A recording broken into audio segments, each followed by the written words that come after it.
Good morning, everybody, and welcome to Full Council today, Wednesday, the 26th of February. Item 1 on our agenda are declarations of interest. Do I have any, please? Councillor Williams. Yeah, I'm not going to declare an interest in item number 8, the council budget, at this stage, but if we get into specific areas around staffing, particularly children's services staffing structure, I will. But as long as we keep talking in the broad, in the round, I will stay in the chamber. Thank you. Councillor Dorian Smith. I was looking for the item number, Chairman, but where it comes to setting airport fees and charges, I should declare an interest. But Thank you. I should abstain. Thank you. That's all I can see, so we'll move on now to item 2 on our agenda, which is the minutes of our previous meeting. Do I have any issues around those minutes, please, from anyone? No, then could I have a proposer and a seconder for their adoption, please? Councillor Mumford, seconded Councillor Peacock. All those in favour? It's carried. Thank you. Item 3 on our agenda, Chairman's announcements. I have none. Item 4 on our agenda, consideration of any questions received under Standing Order 14. We do have a question received by the Council, and I would ask you if you'd like to put your question forward, please. Thank you.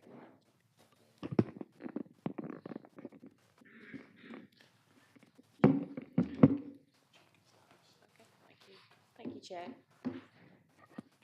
For the record, my name's Lynn Blackwell, and I'm speaking on behalf of many parents regarding post-16.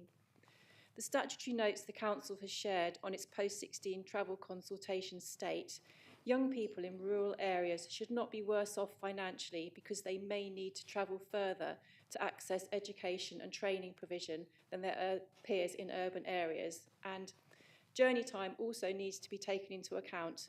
Good practice suggests that a child of secondary school age may be reasonably expected to travel up to 75 minutes each way to access learning. Local authorities should apply similar expectations to young people of sixth form age. My question is, why has the Council allowed an inadequate provision for post-16 travel and accommodation in the budget? Thank you. Chief Executive, please. Yeah, the response to that is the proposed budget includes a sum of £400,000 for post-16 travel and accommodation, which is consistent with the Council's existing approved grant for parents of up to £8,000 per student towards the cost of travel and accommodation. This budget supports existing Council-approved policies and practices. Any future changes to policies and practices will need to be fully assessed for its financial implications as and when there is a full Council recommendation to amend a specific policy or practice. There is a planned item on the March Full Council agenda to consider a revised transport and accommodation policy. As part of that report, the financial implications will need to be assessed. Thank you. Thank you. Do you have a supplementary question? Just a comment, please. Thank you. Thank you. If councillors agree with this budget, they do so knowing that many children are not safeguarded during their post-16 education. Thank you. Item 5 on our agenda is to consider any motions received in accordance with Standing Order 12. There are none. Item 6 on our agenda is to receive draft minutes from committees for information only. There are none. Item 7 is to consider urgent items. There are none. So we move on to part 1, item 8 on our agenda, which is our council budget for the year 2025-2026 and the council tax setting and medium-term financial plan, which is in the hands of our Chief Executive. Thank you, Russell. Yes, thank you, Chair. The report sets out today the Council's budget proposals for the financial year 25-26, setting of the council tax and its medium-term financial plan for the next 3 years. The report is quite comprehensive and it covers both all aspects of the Council's financial activity, its revenue budget, its capital programme, its capital strategy and its treasury management activities. A significant amount of work has been undertaken over the last 3 or 4 months to bring this budget to you, and it is a balanced budget. I'll put that out on the table at first. It should be borne in mind that local authorities, one of the few areas in the public sector that has to set a balanced budget on an annual basis. It cannot set a budget that's in deficit. And we have a balanced budget in front of you today. I can't really set the budget and go forward without mentioning that I think over the last 4 or 5 years we've all seen that events around the world economy has an impact on what happens on the islands in terms of our cost base. So we do need to think about how that will impact us over the next 12 months. We all know that inflation has begun to fall. It came down to 1.7% in September. It has steadily climbed since then to over 2%, and very recently it's nearly up to 3%. So again, world activity, world economy, we're not immune from it. It is there. It will affect our cost base, and we do need to bear that in mind as a risk as we move forward. Also, we've already seen that the economy can have a major impact from activity in the United States with the new President Donald Trump there, who has already started making announcements which could affect cost bases of key materials and consumables around the world. So again, another area that we'll need to keep a close eye on going forward. As I say, we think we're immune, but we're not. We've seen that the world is completely connected from an economic perspective. What's happened since last year? Well, the one big change since last year when we sat here in February setting the budget is that we've had a general election. We now have a new Labour government. They won a resounding majority, and they have a very clear mandate on how they're going to deal with local government going forward. They have already started looking at how to reform local government funding. We saw in 25-26 settlement that they consolidated 12 grants and rolled them into the single revenue support grant. These changes made it very much harder for councils, not just us, up and down the country, to assess and accurately predict what their settlement would be, and many were waiting, as we were, to actually see what the December provisional settlement actually gave us in terms of funding. Going forward, the government are looking at a complete reform of local government funding in the next 12 months. That's also against the backdrop of the devolution white paper, where they're looking at changing the structure of local government across the whole country. So there is a significant amount of activity that the new Labour government have already started and instigated, which will have an impact as we go forward on this council over the next year, 2 years, 3 years, and will impact on our second and third year of this medium-term financial plan. So on that basis, you know, years 2 and 3, they're always a little bit of an estimate and a guess what's going to happen, but there's even more uncertainty with the changes that government have already announced going forward. In setting this year's budget for 25-26, we can't ignore the fact that in the current year we're predicting an overspend of about £800,000.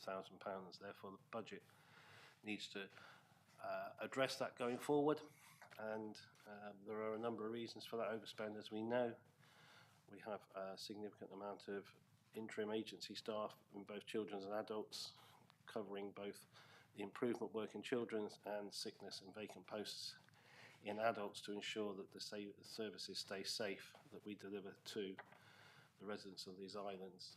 We need to make sure that that £800,000 doesn't repeat going forward, as it's unaffordable. It's worth mentioning that the local government financial settlement, from a national perspective, the government have issued the figures saying that there was a 6.8% increase, cash increase in core spending power for local authorities, which equated to approximately 4.3% increase in real terms.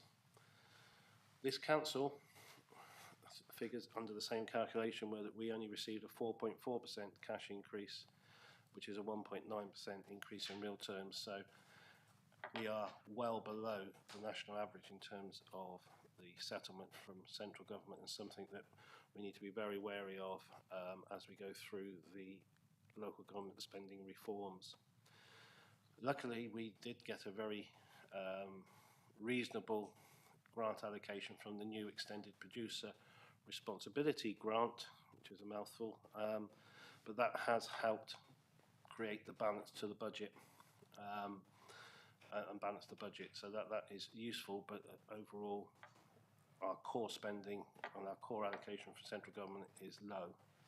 And that needs to be thought about when we're going forward, and how we get that back up to where it's at least on the average, or if not above the average for the country. We've had quite a successful year in terms of some of our major projects. We've seen some significant movements. The Culture and Museum Centre and the Integrated Health Hub, 2 projects that are coming on really well, and we need to ensure that the budget supports that going forward, which it does. We have also had the difficult task of having to address the outcome of the July 23 inadequate rating from the Ofsted inspection, and that one of the key areas and reasons for the overspend. But again, we need to ensure that that is built into our base budget going forward, which again, this budget does that. In terms of setting up our budget, there are a series of principles that underpin it. The key ones are that we will always go to the maximum council tax increase that the government allows under their council tax rules. One of the key reasons for this is that the government assume this when they calculate any grants that we get. So any time that we go below the maximum that they allow, we are actually won't be recompensed anywhere else in the local government settlement.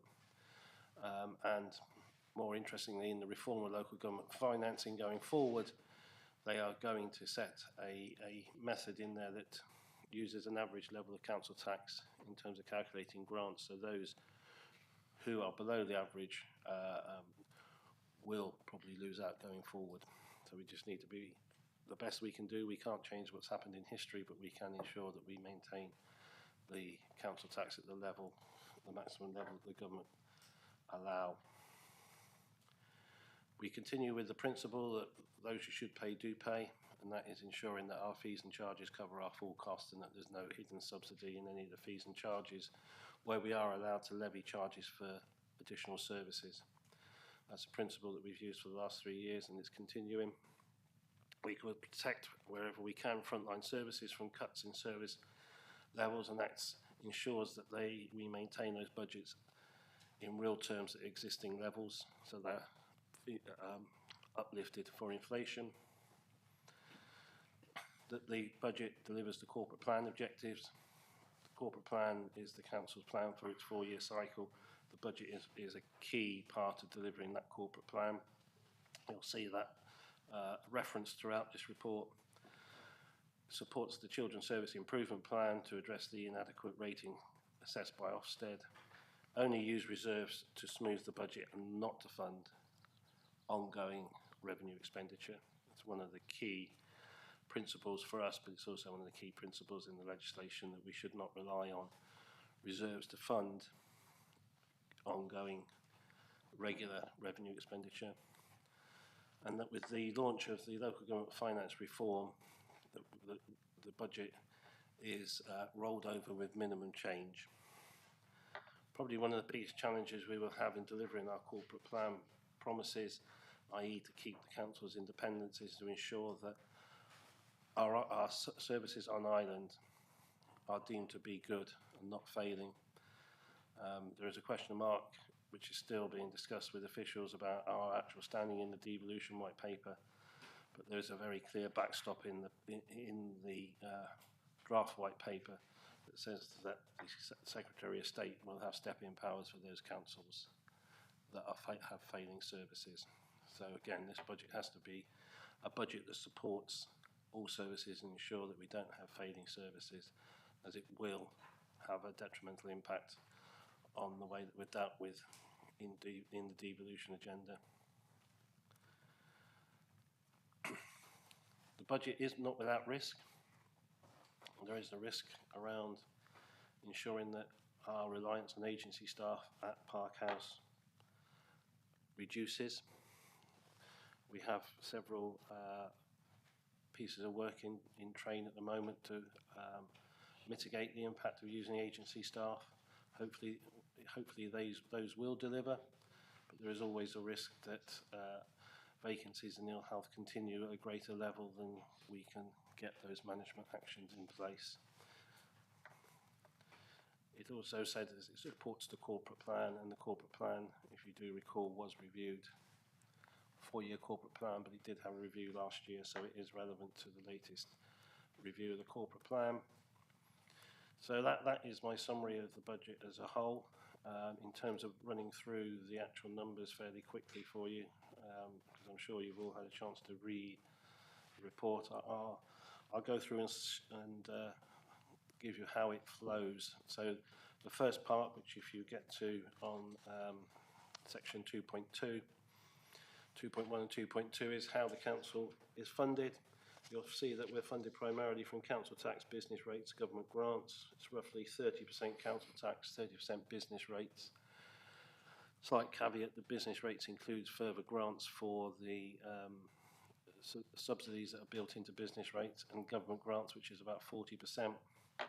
Our total resource table is set out there for 25-26 with 24-25 as a comparison, and estimates for the following 2 years. As you will see, there is a significant change in the way the government grants have flowed with the changes that government have already implemented in 25-26. My guess will be this could look quite significantly different in future years as the government go through their local government finance reform. But you'll see that in total we have 7.8 million of resources available to support our spending plans. If you go through, you'll see how the business rates are developed in table 2. Again, I'm not going to read the numbers out, but as you say, it's quite interesting. As I said, it's quite interesting. Of £2.1 million worth of business rates, the actual business rates element of that is 650,000. The rest are a series of grants that we get from the government to reflect the various discounts that are given on business rates for business rate payers on the islands. Council tax, a very key element, obviously. You'll see that the tax base has grown significantly in table 3. The big driver for that is the second homes premium. We approved that last year in the budget. That comes into effect from the 1st of April and increases the premium, increases the tax base. That's the way that it's calculated and feeds through. So a significant uplift in the tax base for that premium. We've been allowing for it in our financial plans, but it's now developed actually into the actual figures for the tax base rather than just an estimated absolute number. Our council tax is within the cap that is set by the government. There is a 5% cap, which is 3% for all other expenditure and 2% to support adult care expenditure. Our budget reflects that. If anyone asks why is it 4.99 and not 5, there is a very good reason for that. That if we breach 5%, even by 5.0001 or something, in theory we are cannot collect council tax going forward. Therefore, just to be secure, we set it at 4.9% because there's always a risk that in calculating these figures there's a rounding at the very end, which could make the council tax illegal. So to ensure that doesn't happen, we just set it at 4.99%. You will see there's a series of graphs that show where we are in terms of the southwest. First of all, in terms of council tax, where we're one of the lowest, if not the lowest, in the southwest. And that is just for local authorities, including fire, but excludes the police and the parishes. Remember that we don't have parish precepts on top. So actually, what the resident pays is significantly lower still when you take into account the parish precepts. And you'll see that for all authorities, again, we're very much towards the lowest end for council tax. Really, the ones that are much lower, and those tend to be the larger London and metropolitan areas where they have significant business rate funding, which then allows them to subsidise council tax. Again, probably need to mention that in setting this budget and our level of council tax, we still have the most, the best council tax support scheme that you can possibly have to help support those who are hardest off. Many councils have reduced this significantly over the years, but we continue to have the highest level that we can possibly set. So that does benefit those at that end of the spectrum who are the worst off in our society. There are tables here about council tax requirements, which you'll see is how the calculation goes in setting the council tax. Again, I don't wish to dwell on those. As I said, council tax premium has been introduced and will be levied from the 1st of April as per the recommendation by full council last year. Our collection funds are pretty much in balance. There's a small surplus on the council tax collection fund, a small deficit on the business rate collection fund, but overall very, very close, which is a really positive position that shows that our forecasting the level of our collection rates are very much holding up, which is a really good position to be in. Government grants, as I said, the government grants are in the process of starting to change. Bear in mind that it is not before time. A lot of the government grants, particularly RSG, are based on a set of indices and data from 2013-14, which the government have just rolled forward. So that's now 11 years out of date. The world has changed significantly, but so it is not before time that they are going to be reviewed, which is a great opportunity, but there's also a risk to the authority of that, any changes in the way that the national funds are allocated. Going forward, you'll see that the core grants are set out in table 7. Again, I'm not going to read those for you, but you'll see that there have been some changes. We have received a grant for national insurance. It's probably worth mentioning here. Our cost of national insurance increase, which the government introduced in the October statement and budget by the Chancellor, is about £111,000. The government did make a statement that they would protect public services, particularly councils, from that increase. We have received a grant of 63,000, so it is not protected in full by a long way, but there is some protection there, but not in full. We do receive other sources of funding, specific grants, and very importantly, income from fees and charges. And as I said, our principle is to ensure that any fees and charges which we are allowed to levy under the regulations do recover our full cost and don't have hidden subsidies in. And again, this budget and the later papers on this agenda comply with that principle. Housing rents, this is set in terms of the council tax rents, the social housing rents. The government set the increase that we're allowed to levy. It's based on the September CPI figure plus 1%. Interestingly, the September CPI figure was actually the lowest figure for the last 12 months at 1.7%. Therefore, the increase is 2.7%, which is fairly close to what total inflation is at the moment. It is interesting that the September CPI is used for a number of government figures, housing, pensions, and it's the lowest figure of the 12-month cycle. So the government have got away well in the last 12 months using that September benchmark figure. And as I said, in terms of moving through, that is how we're funded. In terms of expenditure, I think we need to still reflect that over the last 8 or 9 years, we have had to make significant savings as we've gone through our budget setting process. Initially, it was to eradicate that structural deficit that we had in 2016-17, or more recently, to reflect the difficult economic climate that we've been in and the fact that government settlements haven't kept pace with inflation. So when we're setting a budget and looking for further savings, we do need to look backwards and think that we have driven out savings and efficiencies over a number of years now. That's meaning that it's getting more difficult as the years go by. And if we have to produce significant savings in future years, I think we are starting to get to the point where very difficult decisions would need to be made. In particular, as really a lot of our services, the cost of the services is actually physically having a service full stop rather than it being volume related. We have made allowances for inflation based on the best forecasts that we've got using the government's figures. Hopefully they will be sufficient, but again, there's always a risk that inflation goes in a different direction than any of the economists are predicting. We've already started to see that in the last month. Hopefully we see a slight slowing in inflation levels, which will take some of the potential pressure off our budget for the next 12 months.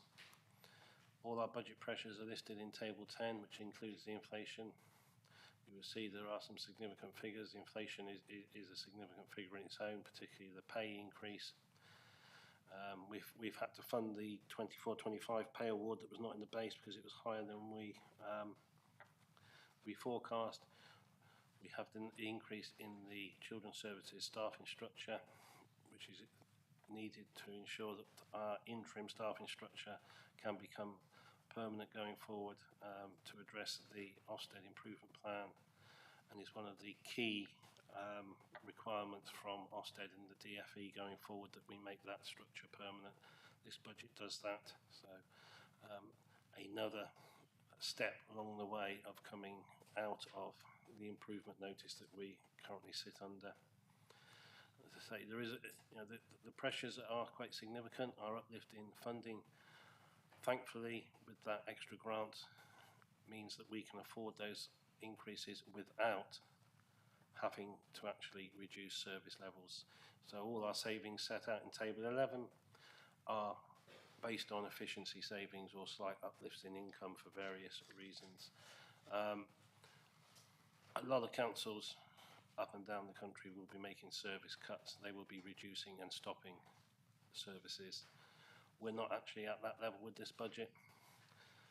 At the moment, as I said, we don't know what's going to happen in 26-27, but at the moment we're setting a budget here which doesn't do that, which I think would be one of the few councils in the country, if not the only council in the country, that is not actually reducing service level to our residents. We are not using reserves in 25-26 to balance the budget, other than for a very specific reason in and around the IFCA operations, which is using a specific reserve and is a ring-fenced reserve. So we are not relying on reserves for balancing the budget, which is again a really good position.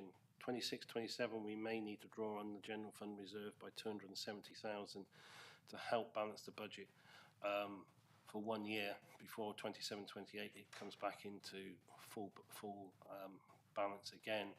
One of the reasons is that our predicted forecasts for future revenue and council taxes slipped slightly in terms, as we're all aware, of the predicted plans for new housing on the islands, which does increase our council tax receipts and helps offset some of our budget pressures, but due to those housing developments delayed slightly, obviously it does have an impact on our revenues. As I said, all our budget savings are efficiencies, which means that the vast majority in Table 11A are rated green.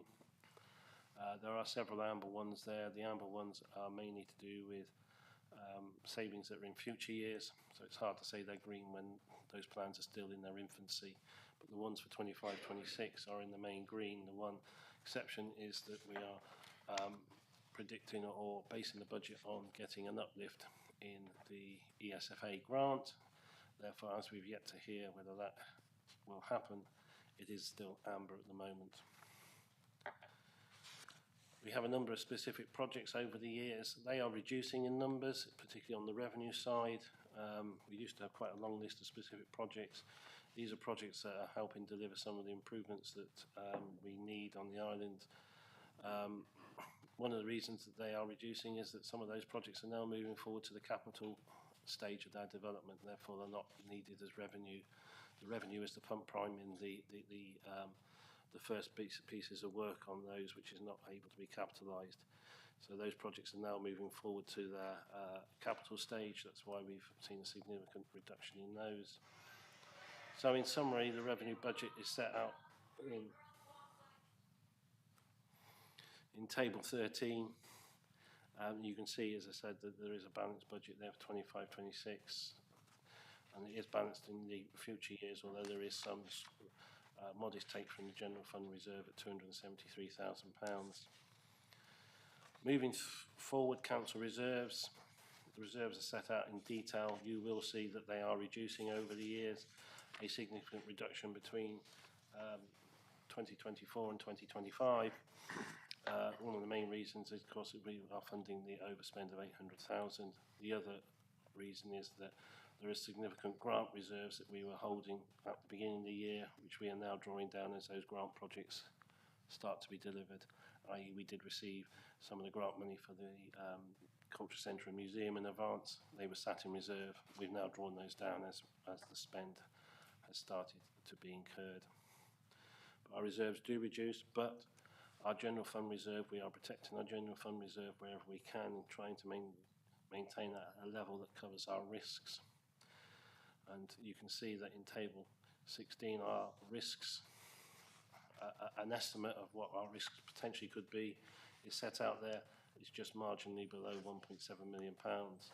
Our existing level of general fund reserve is just a fraction over 2 million, and it drops to 1.76 million later in the 3 years of the MTFP. So we are still sitting with a general fund reserve which just covers the amount of risk that could potentially come our way.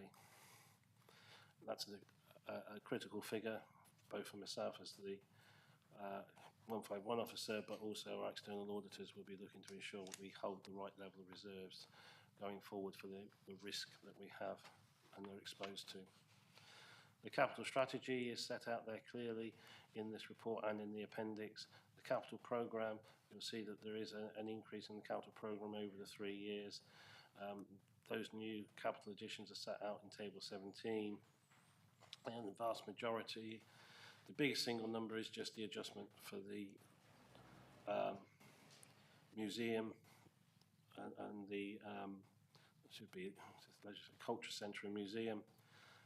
The other increases are just for what we call our normal activity, where we do have an element of plant and equipment that does need replacing at certain times. We do push our plant and equipment to the absolute limit before we replace it, much to the annoyance of our external auditors who can't quite work out why we keep going past what they refer to as the economic life of our vehicles and plant, but we do that. So we do keep that spending to a minimum, but we do have to replace those vehicles and plant when they do actually get to the point where they completely fail. Our capital programme, as I say, is now totaling 38 million, but it's, the leisure centre, the Culture Centre and Museum is the most significant figure in that capital programme, which is set out in table 18. Just above that, you will see how the capital programme relates to the corporate plan. So the capital programme is a big deliverer of some of the corporate plan objectives and promises. We have a treasury management strategy which we have to have under legislation of how we manage the council's cash. Obviously, in terms of the capital programme and funding of some of the activity from council resources requires us to borrow money. So our borrowing strategy and how we borrow is set out in our treasury management strategy that is attached. And if we have surplus cash at any time, how we invest that surplus cash to ensure that we do get some interest receipts rather than it being sat in a current account earning nothing.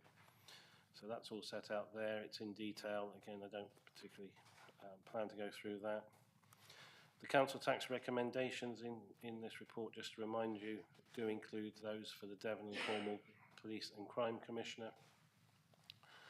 So in setting the council tax statutory figures today and those statutory recommendations, we are also setting them for the Devon and Cornwall Police. And that's all set out, as I said, in the statutory recommendations in the appendix and in table 19 on the report. And then you come to the statutory statement from the 151 officer on the commentary that I have to provide under legislation under the Local Government Act about the deliverability and affordability and the level of reserves. You'll see that there's a significant amount of commentary there where I put what I think are the risks, much of which I've already covered here. We've got the economic risks of what will happen over the next 12 months in the world economy, whether there will become a more volatile world economy and we start seeing inflation rates increase again, which will obviously put pressure on our budget. The improvement plan is for children. Social care is a major piece of work that we have to deliver. If we don't deliver it, then there will be potential significant financial implications in future years, because that if the council cannot be seen to deliver the improvements required, then the Department for Education will look at a alternative approach, but we don't get away from having to pay for that alternative approach, and the likelihood is that will probably be far more expensive than doing it ourselves. So we do need to, that is a challenge, ensuring that we do come out of that improvement journey in a positive way. Housing provision is still a struggle on the island, as we all know. Hopefully the ability to redevelop Park House will help to start offset some of those difficulties. Then we will have, as we deliver the Culture Centre Museum, we'll have the old museum site, which hopefully will deliver more housing, and then hopefully it's all hopefully at the moment, I'm afraid, that the Live West site on the site of the old school will actually start delivering as well, and obviously additional housing up at Telegraph from Duchy. So there's a lot in the pipeline to help address our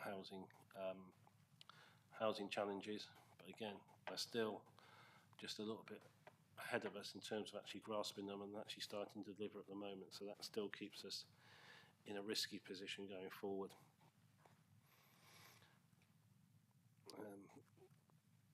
Many other risks that are set out there. The risks of having these larger projects. I've said it many times. The Culture Centre Museum is far greater size project than we would normally handle.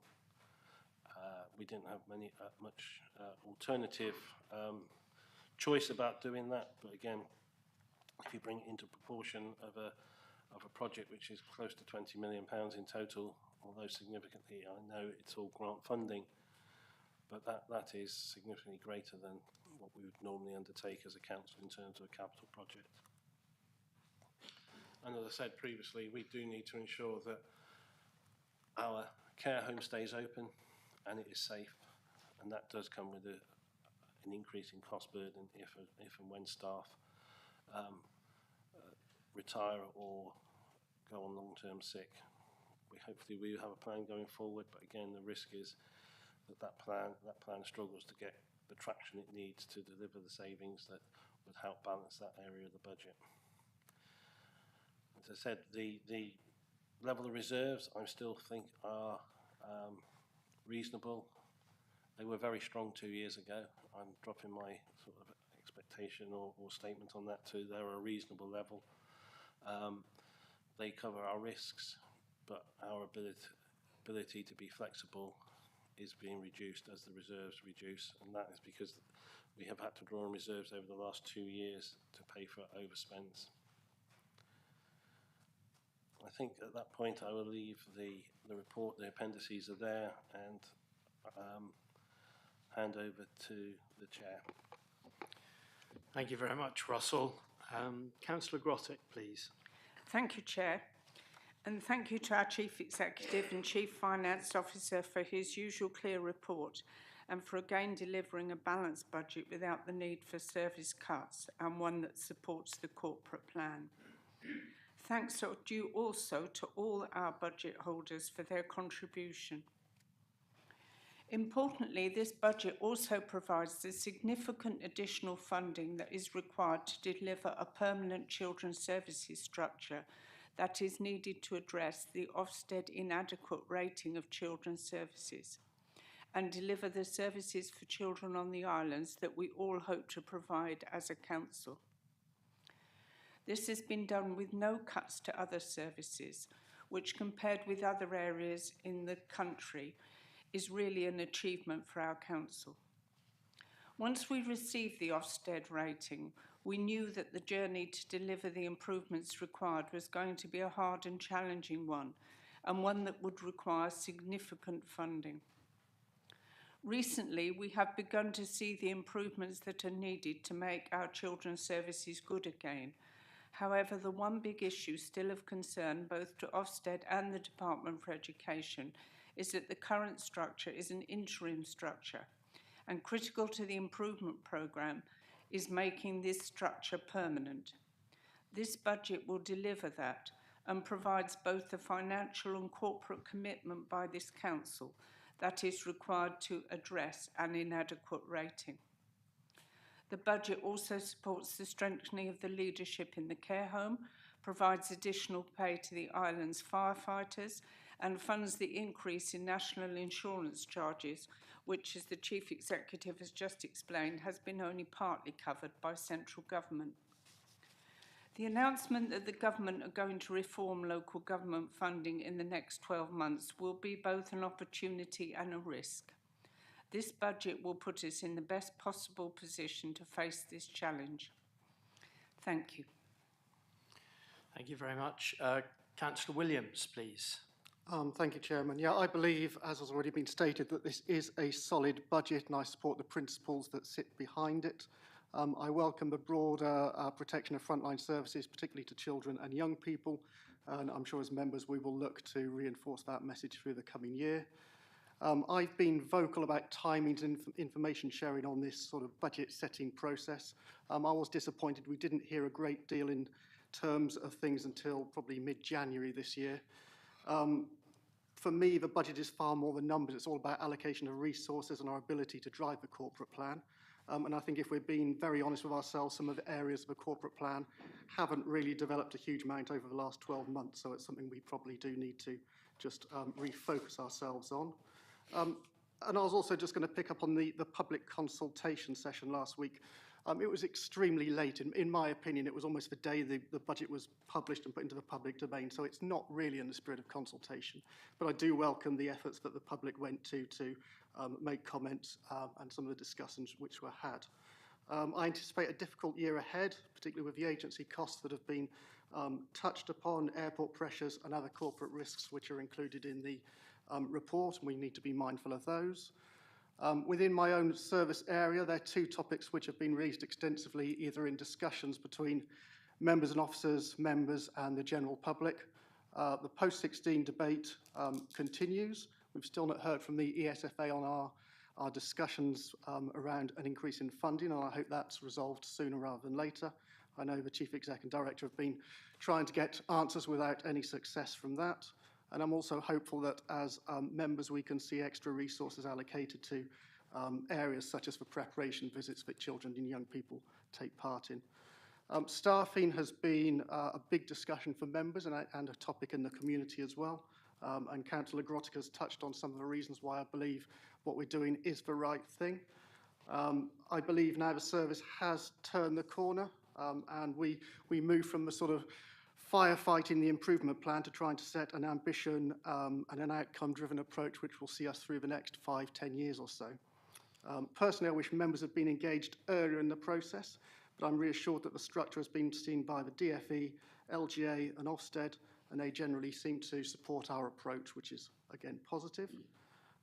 I think if we've learned one thing since our inadequate judgment, it's how expensive in terms of resource and finances it is to get away from that position. So it's almost spending money to save money in that respect. So the last thing, again, we want to do is be an authority that yo-yos between inadequate and requires improvement. I think I've always said we need to build strong, solid foundations that allow us to build the best possible service going forward. especially as we're still not out of the woods by any stretch of the imagination. We've still got future monitoring visits to come and a SEND inspection on the horizon as well. I'd repeat what I said at the last meeting, that we need to build a service based on need and ambition, not on the historic costs of what we've previously invested into the service. And I think we sort of reflect that in our budget setting today. The Chief Exec touched on it earlier. I think it's important that we have control of our own destiny. And I think after 2 very weak monitoring visits last year, the risk of the service, children's services, being taken out of the hands, the accountability and responsibility of our council was real. I was very pleased that when we had Ofsted over last week, the tone was significantly different, a long way from what we'd heard before. And again, they were sort of, again, echoing that point that the ability to withhold our own services is within our hands, so we need to take that opportunity and move with that. But I think the key point that I took from all the conversations I've had with all Ofsted inspectors and all colleagues, all partners over the last few weeks and months has been, although I think we've turned the corner, I think we've made significant improvements. I think we've only just really hit the tip of the iceberg. I think there's a massive amount of work to do, both in terms of service delivery and cultural change. And I think the risk of allowing that to stall or stagnate is not one that we can even possibly entertain. So although a lot has been done, we've still got a massive way to go. And I think that's reflected in the need for the uplift in the staffing costs. Thank you very much. Councillor Peacock, please. Yeah, I'm heartened to see on page 10 and 11 that we have a relatively very low council tax. Band D, rather, because our competitors, I wouldn't say our competitors, but our neighbours across the water. But I also note that we have, as has been stated, particular stresses around the care home and the airport. And I'm just sitting here thinking, should we be looking at a future date, at a referendum, to bring us up to the average Cornwall level, which may or may not assist us with our financing moving forward? Thank you. That decision would be one for members to make, whether you would want to move to holding a referendum to increase council tax over and above the limit set by government, which is usually in and around, say, the 5%. As I said, that is a political decision. There is a cost involved in holding a referendum. There is also a cost depending on the outcome of that referendum, because it tends to work in a cycle where you issue the bills and then you have to reissue depending on the results of the referendum. You have to factor that into account. Whether the referendum is successful, you would have to gauge, I think, from your interactions with the residents on the island. But asking people for a significant increase in what they pay would be a challenge, I would suggest, in getting a positive outcome. But it isn't one that you can pursue it. And as I say, it's the decision for the members of this council to make. Okay, so bearing that in mind, I tend to agree with that view, that I think it would be very hard for us to raise council tax up to the average in Cornwall. I don't really want to see a referendum. I was just asking the question. It just makes you think it's really important that we understand in this balanced budget that we don't have any headroom at all. I think for me that's a really important message to get across to the public. We have a very limited headroom of what we can do. And I take your point as well around risk of reserves against the risks that you went through before. I think that's a really important key for the public to realise. We are not minted, as it were. Thank you very much. Councillor Watt, please. Yeah, thank you, Chairman. Just to add to that comment that Councillor Peacock just made, I think it's useful perhaps to put the rise of council tax in context. I mean, £1.52 for a Band D per week is less than I pay for my daily newspaper, so it's not excessive. Thank you.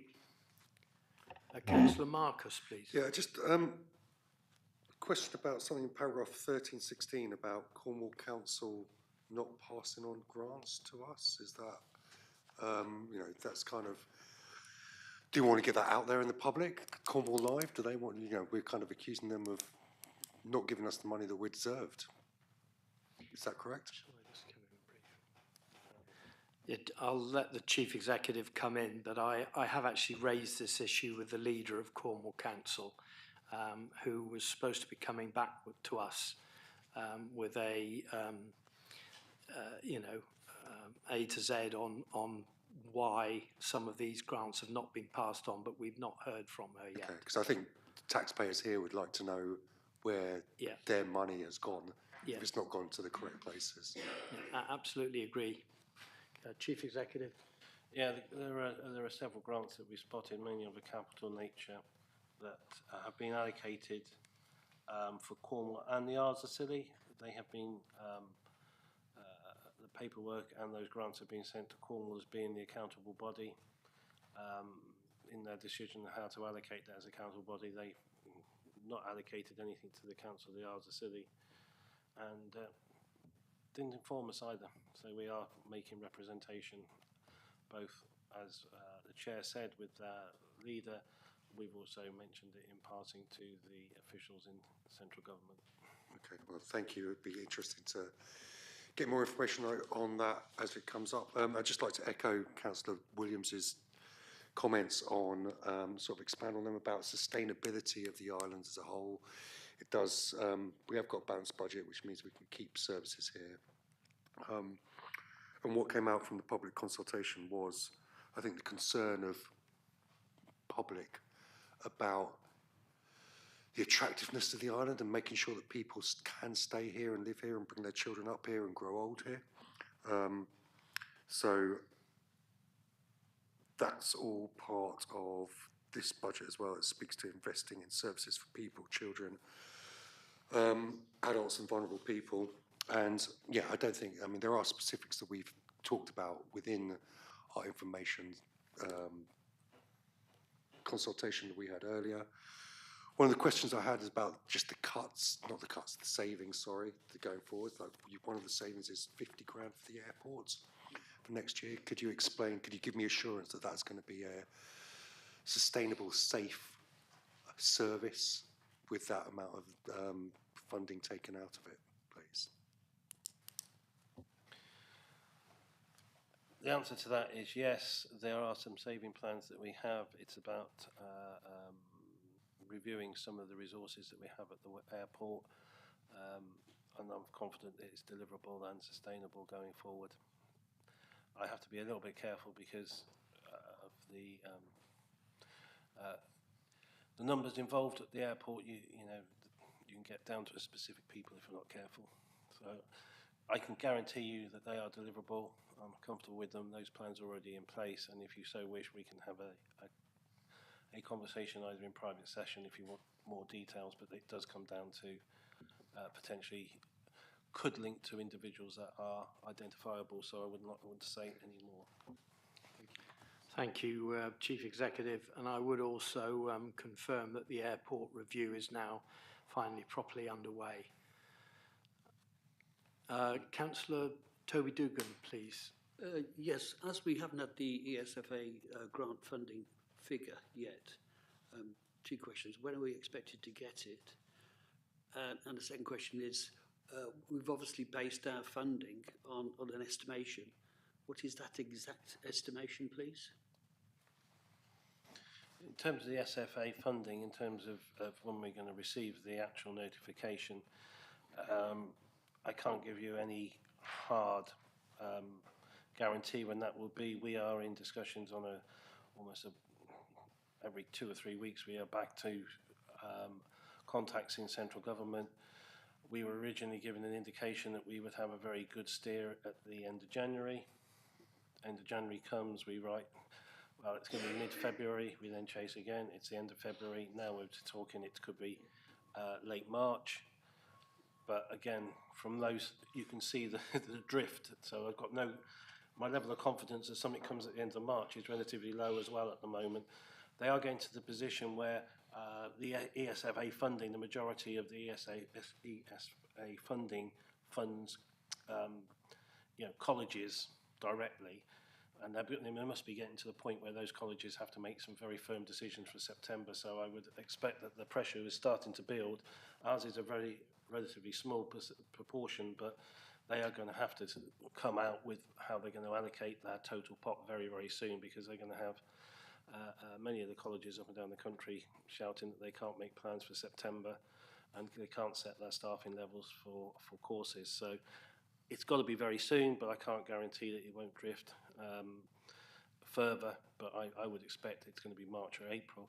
The amount that we're assuming is, as we answered in the question earlier and everything, we're assuming that the budget is set on the basis of £8,000 per student. Thank you. I don't see any other questions. Could I have a proposer and a seconder, please, for the adoption of this budget? Councillor Grottick. I'm happy to propose all of the recommendations, Chair. Sorry, I'm happy to propose all of the recommendations, Chair. Do I have a seconder, please? Councillor Peacock. Now I need to take individual confirmation of your voting for the budget. So I will go around the table. If you could please indicate with your mic switched on whether you are for, against or abstaining for this budget. Thank you. Councillor Grottick. Thank you, Chair. I support all of the recommendations. Thank you. Councillor Dorian Smith. Thank you. I support the recommendation. Thank you. Councillor Avril Mumford. I support the recommendations. Councillor Tim Dean. I'm going to abstain, Chair. Thank you. Councillor Joel Williams. Support the recommendations. Thank you. Councillor Toby Dugan. I support. Tobin Dugan. Thank you. Councillor Dan Marcus. I support the recommendations. Thank you. Councillor Andy Guy. Support the recommendations. Thank you. Councillor Steve Watt. Yes, I also support. Thank you. Councillor John Peacock. I support the recommendations. Thank you. And I support the recommendations as well. So that is carried. Thank you very much. And I would like to offer my sincere thanks to our 1-5 officer for the tremendous amount of work which he has done on this budget. I hear the comments from members that perhaps we should have started this process a little bit earlier, which I fully accept. However, most of the budget balancing has been around efficiencies, which haven't need us to debate too much on cutting. Well, we're not cutting services, so that's the only mitigation I would give. But I think, Chief Executive, if we could start the process a bit earlier next time, that would be much appreciated by members. But thank you very much for all your efforts with this. I'd also like to thank Councillor Grottick as lead member for Finance for her contribution to this budget. Thank you.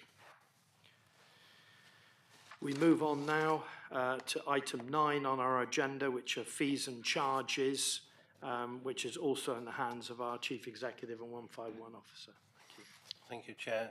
Yeah, the report today sets out your fees and charges for the period April 25 to March 26. The majority of the fees and charges are increased in line with our inflation prediction, which comes from the Office of Budget Responsibility, 2.6%. There are some separate headings which may have a slightly different increase, which are set out in this report, but generally in line with inflation. Plus, there are some new charges coming in where new services are being introduced. The report also picks up the decision that we've made over the last 2 years on waste and recycling, where we knew that our charges for commercial waste were well below what our cost was, but we made that conscious decision that we needed to ensure that, as I say, our principle of those who should pay do pay, but we would move there over a period of time. This continues that that journey, and hopefully we are now getting very close to actually properly recovering our full cost of commercial waste, and hopefully that as and when we can make further investment and reduce our overall cost of waste, that we can then pass those savings on as well. I think probably the one figure that probably needs a slight bit of explanation in here, and is probably the most significant variation, is that the charges for in the care home for people that have to pay their own, like we deem them as being self-funders, but because of their financial status when compared with the care home regulations, they have to make a contribution. We're uplifting those charges by a figure of 11%. That may sound as if that is well and above inflation. In assessing why during the current year we were slightly below our income targets, it came to light that in 2021-22 that we hadn't inflated the care home fees as we should have done.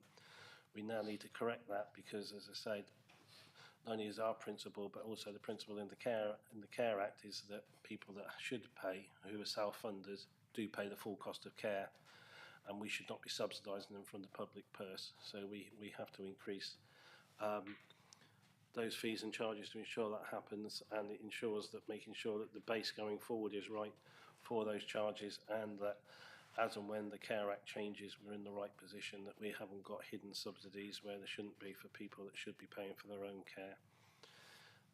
That is the report. The figures are set out in more detail. You will recall that we have taken the registration fees through an earlier full council, so those were approved in the earlier full council in December, which allowed the registration services to pre-book weddings over the next 2 years. But the remainder of the fees are set out in the appendices here, and as I say, those are the key changes. Thank you, Chair. Thank you, Chief Executive. Councillor Grottick. Thank you, Chair. If I could, I would just like to flag the new charge for the installation of memorial plaques at Porth Cresser, which has been set at a very modest £36, which I hope will not inconvenience anyone. But I'd also like to take this opportunity to thank very much those members of our staff who deal with the families who are asking about those memorial plaques, because I have been told recently that they have handled this sensitive area with much kindness and respect. As a family, we've been honoured to count as a family friend a World War II pilot who, as he flew back and noticed Bishop Rock, knew that he had made it home. And we were very proud to count him as a family friend. And the family have been very grateful, as I say again, for the kindness and respect with which they were treated in arranging a memorial plaque for Jack Christensen. Thank you. Thank you. Councillor Watt, please. Yeah, thank you, Chairman. Just a comment on the same paragraph that there's just been mentioned about cemetery memorial plaques. It mentions that it's now standard practice to have 3 operatives on site when digging a grave. Now, I remember a couple of islanders who actually dug their own grave overnight. But I just wondered if that is a recommendation or is it compulsory now? Sorry, our Director of Services. Thank you, Nicola. Thank you, Chairman. It's a requirement for health and safety. So there was an incident, and in response to the incident, we then had to review our processes. So for health and safety purposes, it requires 3 operatives. Thank you. Thank you. Councillor Peacock, please. Yeah, on waste and recycling, it's probably not, as obviously Rebecca's not here, but just on the commercial cooking oil, this is quite a valuable, or will become increasingly quite a valuable resource, because that is what makes up HVO, which we all know is a replacement for diesel, particularly in the marine sector. Can I just make sure, or clarification, that we are getting the best price for our HVO when it travels to the mainland, please? I'm assuming we are reselling it and not just disposing of it. I don't know whether Nicola, I don't know off the top of my head. I can only say that I'll go away and check for you and get back. We should, anything we do, whether it's spending money, income or anything, we should be ensuring value for money for the taxpayer's pound, and I would hope that we are getting the best value, but I will go and double check. In terms of how we go forward on things like that, that's what I said about further investment in the waste service over the coming years to ensure that we reduce the cost of waste wherever we can to the residents on the island and make the best, take the best of opportunities we can with recycling, composting, reuse of everything. It's going to be a real drive, I think, over the next 2 or 3 years to try and reduce the burden of waste.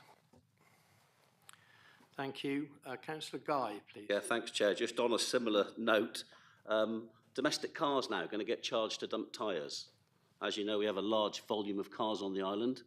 Just for the record, I've looked up the fees and charges, and I just wanted to make it public that it's £8 a tyre. So it's not going to break the bank to dump a tyre. Just thought I'd mention it. Thank you very much. Don't see any further questions, so could I please have a proposer and a seconder for the adoption of these charges, please? Councillor Watt. Seconder, please. Councillor Mumford. All those in favour? That's carried. Thank you very much, and thank you very much for your report. Chairman, could I record Sorry. that I abstain from that vote, owing to the interest in the airport? Okay. Thank you. Thank you for your report, Chief Executive. We move on now to item 10 on our agenda, the Members' Scheme of Allowances, which is in the report of our Monitoring Officer, Leah. Thank you. Morning, everybody. Leah Musto-Shinton, Monitoring Officer. So I'm presenting the report on the Members' Scheme of Allowances, which is item 10 on the agenda. I will take the report as read, so I'll just give a very brief overview. So all local authorities have to have a Members' Scheme of Allowances. The decision on agreeing the scheme rests with full council. It was agreed that a review of your scheme would be undertaken last year.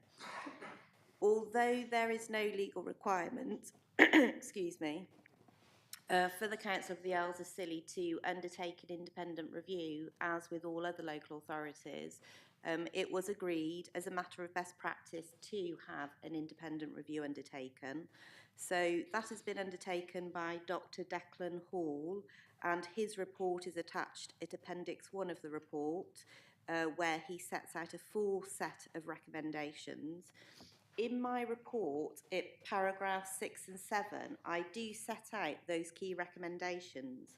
Now, I did send an email rather late last night to members because I did spot an administrative error in said report, in that the current levels of allowances are inaccurately set out in the report. So let me just correct those for members. So currently, the basic allowance is 6,754, and in the report it says 6,525. It is proposed that that be increased to 7,831. In terms of special responsibility allowances, the current allowance is 14,320. The report says 14,284, and it is proposed that that increase to 16,445. Vice Chairman of Council is currently 7,160. Report states 6,916, and it is proposed that that increase to 8,614. Chairman of Scrutiny Committee, Chairman of Governance Committee, Chairman of Licensing Committee, they all currently get 3,580, and the report says 3,456, and it is proposed that they all increase to 3,916. Chairman of Licensing Committee currently gets 1,790, report states 3,456. It's proposed that that increase to 2,349. Chairman of IFCA currently gets 3,580. Report states 3,456, and it's proposed that go up to 3,916. And then lead member for children currently gets 3,580, report states 3,456, again proposed to go up to 3,916. And then the remaining lead members currently get 1,790, not the 1,727 stated, and it is proposed that they all increase to 2,741. So I just wanted to set out those correct figures for members. So overall, there is an increase recommended, with those increases being indexed in accordance with those recommendations. Members are asked to consider the report and the independent review and to make a determination in respect of its member scheme of allowances. You're also asked to thank Dr. Declan Hall for his independent review and to delegate authority to myself if you do change your scheme of your member scheme of allowances, to update that accordingly in your standing orders. Happy to take any questions. Thank you, Leah. Councillor Grottek, please. Thank you, Chair. As the report notes, we're in a unique position in actually having some degree of control over our own allowances, which is somewhat difficult. So quite rightly, we have proposed an independent review, completely independently from ourselves, by a very well qualified person, Dr. Declan Hall. Therefore, as he seems to have proposed a reasonable uplift in those allowances, I would just say I would be happy to propose all of the recommendations. Thank you. Thank you. Councillor Dean, please. Yeah, it's a difficult conversation to have, isn't it, when we're talking about how much we're going to pay ourselves. But I would just say that I disagree with it, because I think the basic allowance is probably enough as it was, but I think the lead member roles and the chairman roles have been underfunded. I would like to see more of an influence, more of an impact on the lead member roles and the chair roles and vice chair. But having said that, it's very nice that it's not us that's had to do this work, and appreciate what Dr. Declan Hall has done, and I'll second the proposals. Thank you. I think it's also worth commenting that we're all up for election in the coming months, and therefore we're not sort of setting it in the middle of our term for ourselves. We're setting it for the people who are going to be occupying our seats in the chamber in the future. But I have a proposer and a seconder. All those in favour of the recommendations, please. That's carried. Thank you very much, and thank you very much, Leah, for your report and for spotting the corrections necessary. Thank you.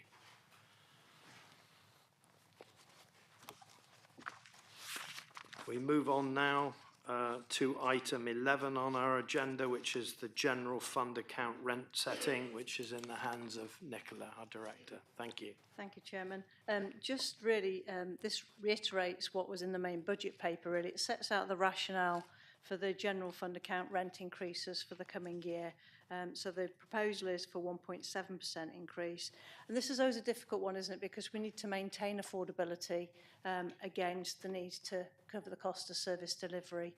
So it's a fine balance, but we've taken a lead from what the social rents will be increasing by and set it at the at CPI at 1.7% taken from last September. So I put that to you for consideration at today's meeting. Thank you. Thank you very much. Councillor Dean, please. Yeah, we all know market rents aren't really affordable in the true sense. So it's good that we're just putting them up by inflation. So I will propose the recommendation. Thank you. Do we have a seconder, please? Councillor Marcus. All those in favour? It's carried. Thank you very much. Thank you, Nicola, for your report. We move on now to item 12, the social fund account, which is rent setting, which is also in your hands, Nicola. Thank you. Thank you, Chairman. Again, this sets out the rationale that's already been discussed in the main budget paper. For social rents, the government gives us a slightly different parameter, which is setting a rent increase at CPI plus 1%. So that gives us an increase of 2.7% for the rents within our social rented sector. that causes an increase of around about, well, between £2 and £5 across the sector, both social rents and affordable rents. So not insignificant, but one thing we had to take into account was that you'll recall we're starting to get some people in debt in terms of their rent payments. So we'll closely monitor this over the year and work with people who are finding it difficult to pay. But the rent increase is set by the government formula as set out in the report. Thank you, Chairman. Thank you, Nicola. Councillor Dean. Yeah, pretty straightforward. It did strike me that our rents for garages, I don't know if they're set by government, but they do seem, you know, when you look at the cost of storage space on the islands, it seems incredibly low. So perhaps that's something we can talk about another time, but happy to propose the recommendation. Thank you. Do I have a seconder, please? Councillor Marcus. I'll second that, but also just, yeah, so that question about are garages part of the social No, the contract? formula for garages is set by council. Set by government or council? By council, not government. Okay, so that's potential we can look at an in-year income generation then. Thank you very much. So I have a proposer and seconder for the adoption of this rent setting. So all those in favour, please. That's carried. Thank you very much, and thank you, Nicola. We now come to item 13 on our agenda, which is the Council Performance Summary and Corporate Risk Register for Q3, which is going to be introduced by our Chief Executive. Thank you, Russell. Thank you, Chair. Yeah, the report sets out our non-financial performance for Q3 and our latest risk register. Just drawing members' attention in terms of the performance data, you will see, as we promised at the Q2 report, we now have been able to include the children's services numbers. As you know, that due to the implementation of the new case recording system, Mosaic, we weren't able to do that in the first 2 quarters. We've now managed to get that data as we said we would, and that's set out in this report.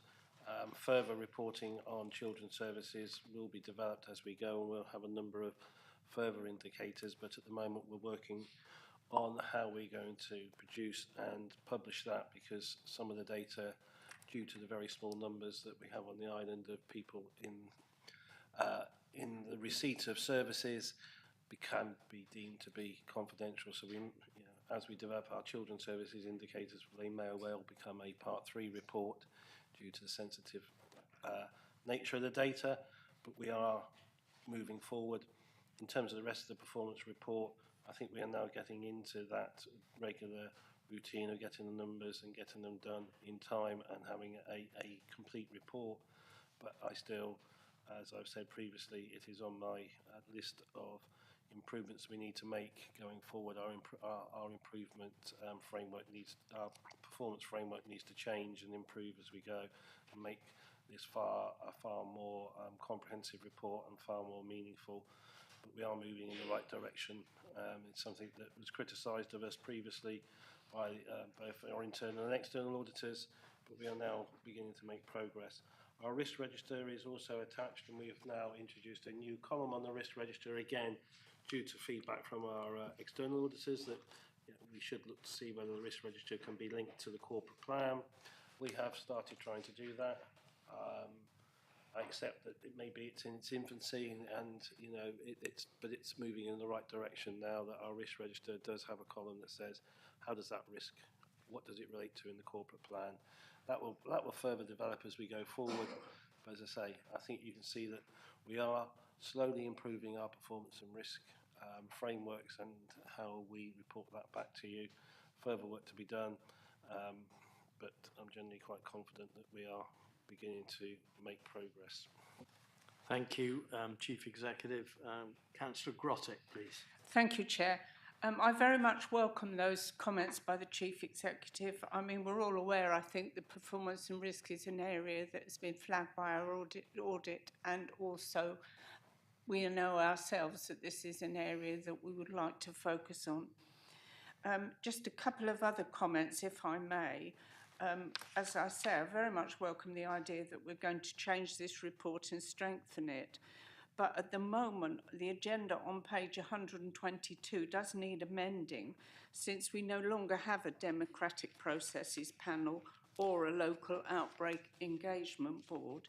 While we've got this report, I think it should be correct. And also my other comment would be on page 137, I think a request would be appropriate to the officer to consider whether or not an amber rating might be more appropriate for that area. That would be something that Scott Fuller would be responsible for, I think. Thank you. Councillor Scott, do you wish to come in on that? No, I will relook at it and feedback and change it if necessary. Okay, thank you. Councillor Williams, please. Yeah, I think there were 2 points I just wanted to query. One is in Appendix A, the table where it talks about incidents and accidents.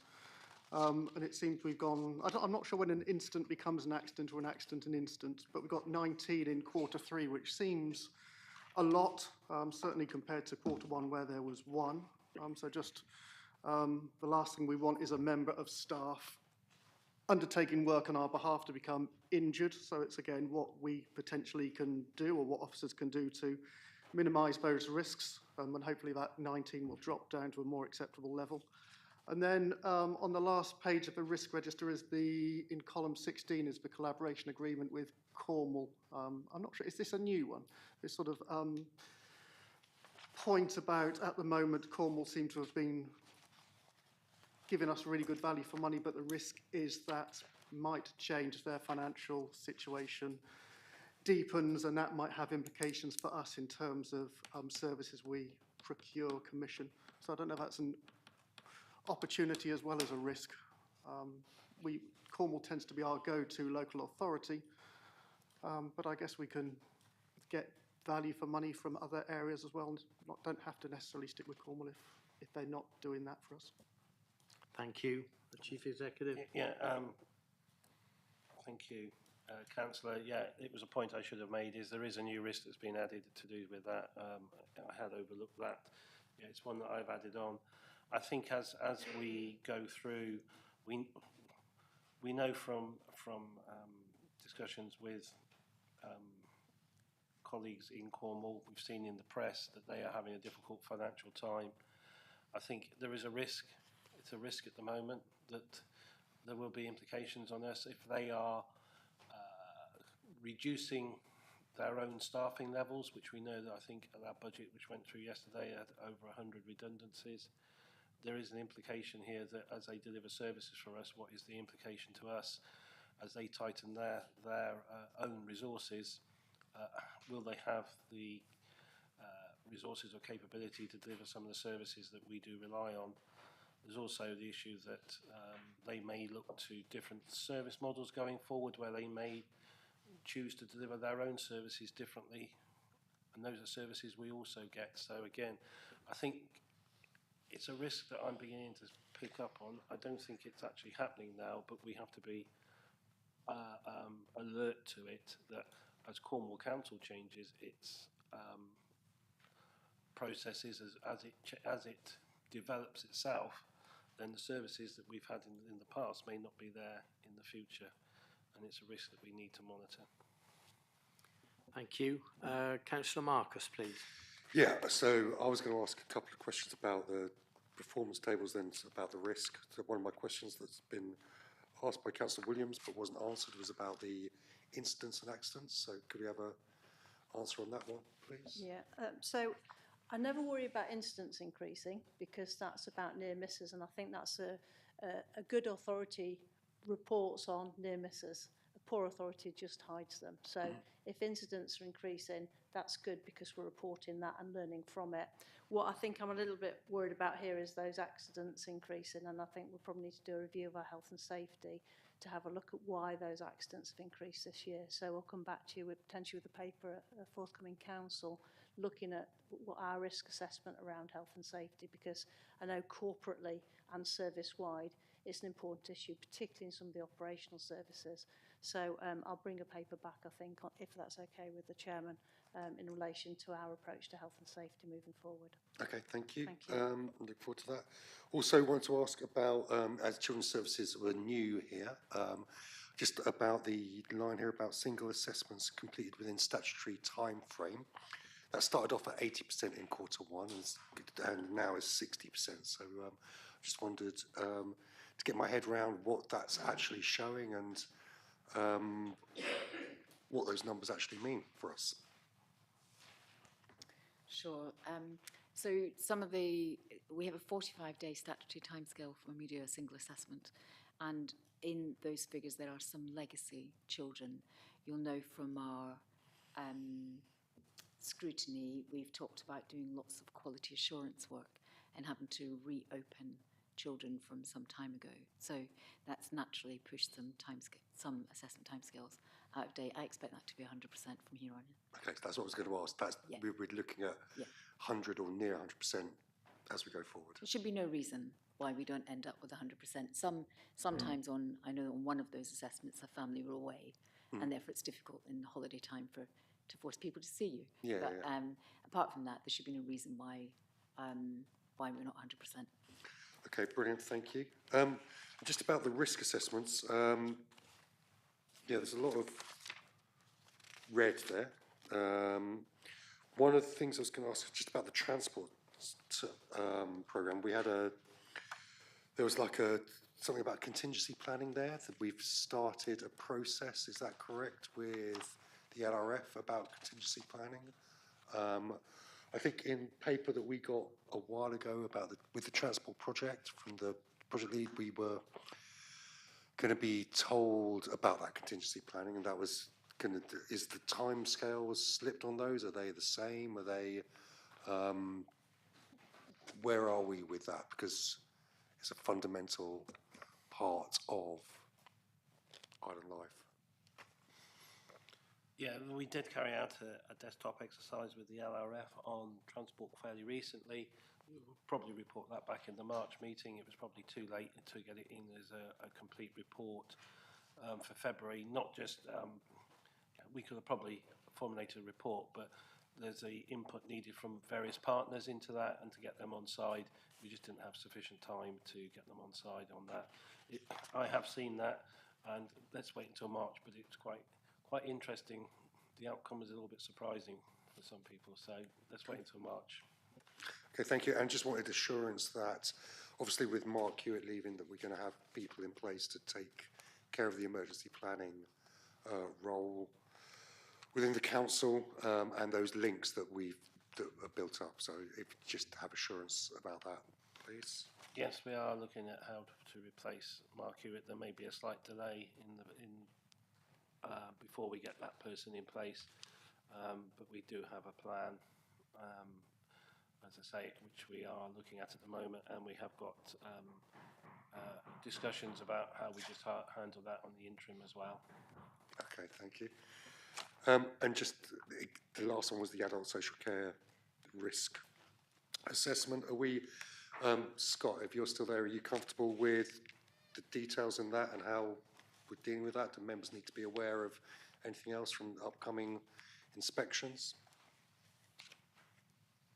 No, well, as it currently stands, we're due to an inspection of the assessing side of the service by the end of May 2025. So from Park House's perspective, so the provider side of it, we're going through the integration process. So we will have a new location in hopefully September 2025. So the building works has all been complete. So yeah, I was happy with the risk management that went through, but as Fran has said, I will relook at that specific one and just see if it needs to be adapted. Thank you very much. Thank you. Councillor Dean, please. Yeah, just on staff vacancies, it says pending review for the first 2 quarters and then not for the third. Is that because of children's services? Is that a review of children's services and then it's finished in Q3, or is that just a typo that it's always under, or it's pending, or it's all pending review? staff vacancies are always under review in terms of the number that we have. Staff vacancies is an interesting figure. It's a mixture of true vacant posts where people have left the authority and we're in the process of recruiting to it. It also includes a number of bits and pieces where we've got people working, say, 34 hours against a contracted role of 37, and then that all adds up into those figures. While it's under review, we're trying to review all those little bits and pieces and whether they're needed, and whether the arrangements that are in place are temporary or permanent. So it's still. Yeah, we're permanently under review on anything to do with vacancies. Okay, thanks. Still seems high. But... It does seem high. It's amazing how the bits and pieces across, because when you have a total number of staff of about 190, I think we're roughly. There are quite a lot of arrangements where we have flexible arrangements with the odd hour that is held as vacant, but when you add that up through, it does add up to a significant number of, in theory, full-time equivalent posts. Thank you. Leah. Chair, I was wondering, before you move to propose second and vote, whether I could just suggest some wording to replace recommendation 3 in light of Fran's. Yeah, I was just going to make a comment on that, actually. Thank you. Members, you'll see that item 3 of our recommendation is that we determine if there's any further action required by full council in respect of the performance and risk. We've had assurance from our Chief Executive that this is being focused on and that there is progress being made on this. Councillor Marcus, I was just going to ask you as Chair of Governance whether that in your view is satisfactory, or are there any other further actions that you feel that we should take at this stage? On the spot, not at this stage. Sorry, I mean, Leah, were you going to come in with some suggestions, or? I was just going to suggest to put into a form of words members' observations. So recommendation 1 and 2 to stand, recommendation 3 to be replaced with officers to ensure the performance and risk templates are up to date and to review the RAG ratings for risk contained in Appendix C. You've heard that. Members, are you happy with that form of words? And if so, could I have a proposer and seconder? I'll propose that. Councillor Marcus, seconded Councillor Grottick. Those in favour of that change? That's carried. Thank you very much. Did you wish to say anything else? No. Thank you very much, and I apologise for putting you on the spot, Councillor. So we've got 3 recommendations. Item number 3, you've just heard the change.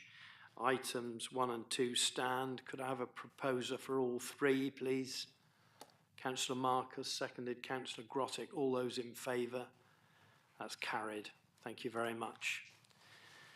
That brings us to the end of part 1.